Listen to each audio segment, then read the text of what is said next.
सारा बालका ने मैं निशा खंडेलवाल मेरी ओर से राम राम स्वीकार करो, है ना बेटा। आज हम बेटा देखने वाला है कुछ स्पेशल सी चीज के बेटा संस्कृत को भी रोड मैप पता होना चाहिए अपने कि के करना है के नहीं करना है ना, कि हमें कैसे पढ़ना है और कितना पढ़ना है। संस्कृत का रोड मैप, यस, संस्कृत विषय भी हमारे लिए उतना ही महत्वपूर्ण है, उतना ही इंपॉर्टेंट है बालकों, जितना हमारे लिए बाकी सब्जेक्ट ही, जितने हमारे बाकी सब्जेक्ट हैं। बेटा सबसे पहले देख लियो आप एक चीज, अरे भैया ये क्या आ गया भाई साहब, सरप्राइज लोडिंग। यस, कुछ तो सरप्राइज है, मतलब कुछ तो खिचड़ी पक रही है। क्या चल रहा है भैया, 10 जून को रिवील होने वाला है ये सरप्राइज। यस बालको, ये रिवील होने वाला है कद 10 जून ने, याद रखियो 10 जून ने थारे लिए लेकर यहाँ एक बड़ो सो शानदार सो सरप्राइज। भैया लोडिंग पे चल रही हो, अभी दिखाई को नहीं दे, जल्दी पता चलेगो, है ना। तो अभी बेटा आ जाते हैं हम हमारे संस्कृत पर कि हमारा टारगेट सबसे पहले क्या चीज है। हमारा टारगेट बेटा क्या है, 90% से प्लस, यानी 90 से ऊपर तो आनी चाहिए ना, आना चाहिए बालको, इतना तो होना ही चाहिए नंबर। भैया रणनीति आज की योजना सबसे पहले समझ में आए कि रणनीति क्या होनी चाहिए, संस्कृत क्यों पढ़नी, कितनी पढ़नी, है ना, कितना पढ़े, क्या पढ़े, परिणाम क्या होगा और कैसे पढ़ें। स्मार्ट स्टडी, देखो सबसे मेन चीज समझो, कभी भी जब पढ़ते हैं ना हम, तो हमें इतना पता होना चाहिए सबसे पहले कि क्या पढ़ना है और कितना पढ़ना है और कैसे पढ़ना है। ये 3 चीज का यदि जवाब आपके पास है तो आप इस टारगेट से भी बहुत ऊपर अचीव कर सकते हो। यदि आप अंधाधुंध लग रहे हैं भाई साहब, कहीं लाग रहे हैं के कर कि भैया आज साइंस पढ़ ली, काल मैथ पढ़ ली, परसों पढ़ ली एसएसटी, पर न तो एसएसटी याद हुई ना, साइंस याद हुई ना, मैथ समझ में आई, कुछ समझ में भी ना आयो, और भैया पढ़े जा रही हम उल्टा सीधा यूं ही, तो भैया ऐसे के अंदर का होने वाला है बेकार, क्योंकि आपने स्ट्रेटेजी नहीं बनाई। एक परफेक्ट स्ट्रेटेजी होना जरूरी है कि भैया पढ़ना क्या है और कितना पढ़ना है। अब इस चीज के लिए सबसे मेन चीज पे चलो कि स्मार्ट स्टडी के लिए एक रोड मैप होना हमारे पास लिए बहुत ज्यादा जरूरी है बालकों। कैसा कि सही क्रम में सबसे पहले हमें बुक को, भैया सबसे पहले हमारी बुक जो होती है ना बेटा, बुक को समझना सबसे पहले जरूरी है। हमारी बुक कौन सी है बेटा, शेमुशी, हम शेमुशी की बात कर रही हैं बेटा। हमारी शेमुशी बुक यदि हमारे समझ में नहीं आई तब तक हमारा काम ना होने वाला। याद रख ले बालकों एक चीज, सबसे पहले हमारा जो चीज क्या है, हमारी बुक, हमारा पुस्तक भैया, हमारे चैप्टर्स जो 10 चैप्टर हैं वो 10 के 10 क्लियर होने बहुत जरूरी है। क्लियर कैसे होंगे, सब पाठ को ध्यान से पढ़ेंगे, हम कठिन शब्दों को याद करेंगे, यानी जब कठिन शब्द पता होंगे तभी तो अर्थ कर पाएंगे बच्चा, और उनका भावार्थ समझना है, उन्हें याद करना है, और उनके जो क्वेश्चन आंसर हैं उनको बार बार बोल कर याद करेंगे। जैसे हमारा पहला ही चैप्टर है शुचि पर्यावरणम या बुद्धि बलवती सदा, आपके जो चैप्टर हैं चैप्टर के आपको साथ के साथ क्वेश्चन आंसर का भी तो पता होगा। फिर बात करते हैं हम ग्रामर का, भैया व्याकरण को मजबूत करना, सबसे मेन चीज भैया व्याकरण, व्याकरण हमें पढ़नी ही होगी। और व्याकरण में भैया चाहे संधि हो, चाहे समास हो, चाहे कारक हो, शब्द रूप है, धातु रूप है, सारी की सारी चीज जानवाड़ को अच्छी तो भली भांति समझना है। उनकी परिभाषाएं, उदाहरण परिभाषाओं हमें कम आती है, पर हमें उदाहरण याद करने होंगे, समझने होंगे, रोज क्वेश्चन लगाने होंगे। यस, पता है संस्कृत बेटा सबसे अच्छी चीज क्या है, डेली का 1 से 2 घंटा भी पढ़ोगे ना, बहुत, डेली का 1 घंटा भी दिमाग से लगा के अगर ध्यान से पढ़ लिया, अच्छे से पढ़ लिया संस्कृत को तरीके से, एक टाइम टेबल के जरिए, तो फिर 100% आना बिल्कुल आएंगे, 100% आएंगे भैया। और गलतियों की सूची बनाकर, ये बेटा बहुत इंपॉर्टेंट चीज होती है कि अपनी मिस्टेक हमें पता होनी चाहिए कि हमने कहाँ गलती कर दी और अब उसमें क्या सुधार करना है। ये चीज हमारे लिए बहुत महत्वपूर्ण होती है बेटा।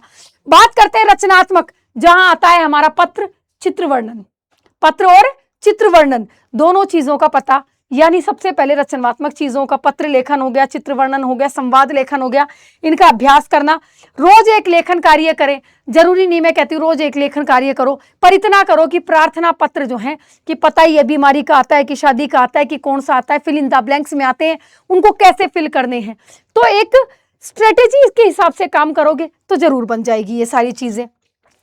फिर उसके बाद बात करते हैं बेटा कैसे पाठ अध्ययन 30 से 45 मिनट पाठ को समझो और याद करो। फिर बात करते हैं व्याकरण 20 से 30 मिनट, ज्यादा नहीं दिया, 20 से 30 मिनट रोज, मतलब एक टॉपिक ले लिया, एक टॉपिक ले लिया बेटा, और उस टॉपिक को क्या कर लिया, उसके एग्जाम्पल्स हमने लगा लिए। हमने 10 एग्जाम्पल भी एक टॉपिक ले लिया और उसके सॉल्व कर लिए, तो भी क्या हो गया, हमारा टॉपिक क्लियर हो गया। साथ में रचनात्मक लेखन, मैंने कहा ना, पत्र, चित्र और संवाद। ठीक है, फिल इन द ब्लैंक्स में आते हैं, कोशिश करेंगे एक एक दो दो कभी कभी भी लगाएंगे तो हो जाएंगे। फिर बेटा रिवीजन और टेस्ट सबसे इंपॉर्टेंट चीज होती है बेटा। जितना रिवीजन करोगे, जितनी बार दोहराओगे, मतलब हमारी शेमुशी बुक है ना बेटा, कम से कम आपको एग्जाम तक 5 टाइम पढ़ लेनी है, 5 बार तो कम से कम पढ़ लेनी है बेटा, यदि काम चालेगो। थोड़ा थोड़ा पढ़े। एक चीज सबसे मेन क्या होती है बेटा, हम क्या करते हैं एग्जाम टाइम तो संस्कृत जैसे सब्जेक्ट ने क्या कर दी, उठाए के साइड में रख दी, एग्जाम आओगे जब पढ़ लियांगा, क्या करांगा, अभी से पढ़ गए बेटा, अभी से ही पढ़नो है, इब से नहीं पढ़ोगा सारी मेहनत बेकार बालको, इब से ही पढ़ना पड़ेगो। यह याद रखियो कि बेटा सिलेबस ने समझो, सबसे पहला पुस्तक से शुरुआत करो, व्याकरण को मजबूत करो, रचनात्मक लेखन और रिवीजन बहुत जरूरी है। आपको प्रतिदिन डेली में आपको 2 घंटे देने ही देने हैं बेटा आपके सब्जेक्ट को, चाहे वो हिंदी हो, चाहे संस्कृत हो, चाहे वो इंग्लिश हो। हमारी लैंग्वेज को कभी भी हमें इजीली नहीं लेना है, वही हमारे सब्जेक्ट को सारा खराब कर देती है, हमारे रिजल्ट को खराब कर देती है। भैया एक साथ कभी ये मत सोचो कि एक साथ पढ़ेंगे हम, एग्जाम टाइम आ जाएगा, अब 2 महीने बच रहे हैं, है ना, 2 मंथ बच रहे हैं हमारे पास, अब क्या करते हैं हम, स्टार्ट कर देते हैं पढ़ना। बेटा ना होगा, जब तक शुरू से ना पढ़ोगे ये नहीं होगा। अगर आप सोचो कि लास्ट के 2 महीने 1 महीने 2 मैराथन दे के आ जाएंगे पेपर बेटा, तो फिर यह याद रखिए अगर इस स्ट्रेटेजी से चला ना तो फिर आपके नंबर मान लो ज्यादा से ज्यादा 65 तक पहुंच जाओगे, बस इससे ज्यादा ऊपर ना जा पाओगे। अगर आप अभी से शुरू से पढ़ना शुरू करोगे, थोड़ा थोड़ा करके डेली पढ़ोगे ना, तो बेटा नियमित पढ़ाई और सही रणनीति, टाइम टेबल जरूरी है और रेगुलर बनाना जरूरी है। स्टडी को कंसिस्टेंसी होनी चाहिए भैया, मतलब रोज पढ़ रही है ना। अगर ये सोच लो हफ्ते में 3 दिन संस्कृत पढ़ रहे हैं, 3 दिन हिंदी पढ़ रहे हैं, कोई दिक्कत ना है, पर वो 3 दिन भी लिए ना, वो 2 से 3 घंटे आप कम से कम लोगे, 3 से 2 घंटे, 2 घंटे मान के चलो। आप 3 दिन हिंदी ले लो, 3 दिन संस्कृत ले लो, मैं कहती हूं आपके 90+ आएंगे ही आएंगे, 100% आएंगे बेटा। कहीं कैसे आएंगे, जब आप नियमित करोगे और सही रणनीति से, यानी पहले बुक पढ़ ली, अब ग्रामर के टॉपिक क्लियर करेंगे, फिर हम पत्रों को पढ़ेंगे और फिर हम सारी चीजों का धीरे धीरे क्या करेंगे बेटा, रिवीजन करेंगे। तो क्लियर रखो इस चीज को कि पढ़ना अंधाधुंध नहीं पढ़ना है, जितना पढ़ा अच्छे से पढ़ा, भले कम पढ़ो पर अच्छे से पढ़ो, इतनी चीज याद रखो। बहुत सारे दिन बाकी है हमारे पास, पर अभी से लग जाओगे ना बेटा तो फिर आप 100% लेकर आ सकते हो, और मुझे पता है आप डेफिनेटली बेटा लेकर आ सकते हो।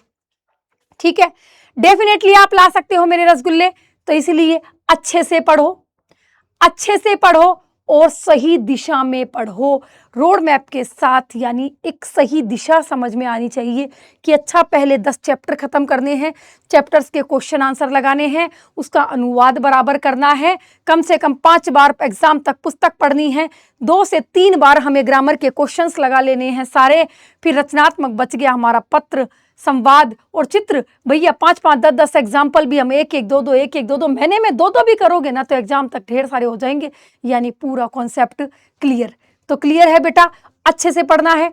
मिलते हैं क्लास में, लव यू ऑल।